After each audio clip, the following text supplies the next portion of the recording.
గర్భం దాల్చితే చాలు స్త్రీలు ఎన్నో విషయాల పట్ల జాగ్రత్తగా ఉండాలి. బిడ్డ ఆరోగ్యం కోసం ఎన్నో త్యాగాలు చేయాలి. కాఫీ ఇష్టం ఉంటే కాఫీ మానేయాలి. మసాలా ఐటమ్స్ వదిలేయాలి. ఫాస్ట్ ఫుడ్ వదిలేయాలి. ఇష్టం ఉన్నా లేకున్నా ఆరోగ్యకరమైన ఆహారం మాత్రమే తీసుకోవాలి. అయితే ఈ త్యాగాల లిస్టు ఇక్కడితో ఆగిపోకూడదు. తల్లి మరో త్యాగం చెయ్యాలి. ఏంటంటే కాస్మోటిక్ ప్రొడక్ట్స్ వాడటం మానేయాలి. ఎందుకు కాస్మోటిక్ ప్రొడక్ట్స్ ఎందుకు వాడకూడదు? వినాల గ్రంథులు లేదా ఎండోక్రైన్ గ్లాండ్స్ తెలుసుగా. ఈ గ్రంథుల నుంచే మన శరీరంలోకి హార్మోన్స్ విడుదలయ్యేది. అవే రక్తం ద్వారా మన శరీరం అంతటా చేరుతాయి. కొన్ని రకాల వినాల గ్రంథులు ఉంటాయి మన శరీరంలో. థైరాయిడ్ గ్రంథి, పారాథైరాయిడ్ గ్రంథి, అధివృక్క గ్రంథి, పీయూష గ్రంథి, అండకోశము, క్లోమము. పురుషుల్లో అయితే వృషణాల్లో కూడా ఉంటాయి. ఇక ప్రెగ్నెన్సీ సమయంలో కాస్మోటిక్స్ విషయానికి వస్తే కాస్మోటిక్ ప్రొడక్ట్స్ లో కెమికల్స్ ఎక్కువగా ఉంటాయి. అసలు కెమికల్స్ వాడనిదే ఈ స్కిన్ కేర్ ప్రొడక్ట్స్ ఈ రోజుల్లో తయారవడం లేదు.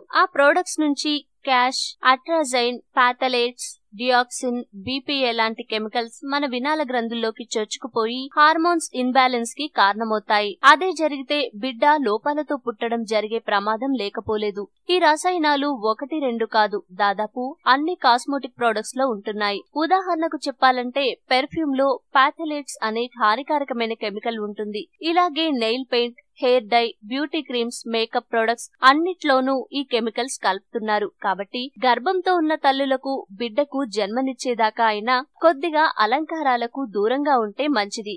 ఈ వీడియో మీకు నచ్చితే లైక్ చేయండి, అందరికీ షేర్ చేయండి, కానీ సబ్స్క్రైబ్ చేయడం మాత్రం మర్చిపోకండి.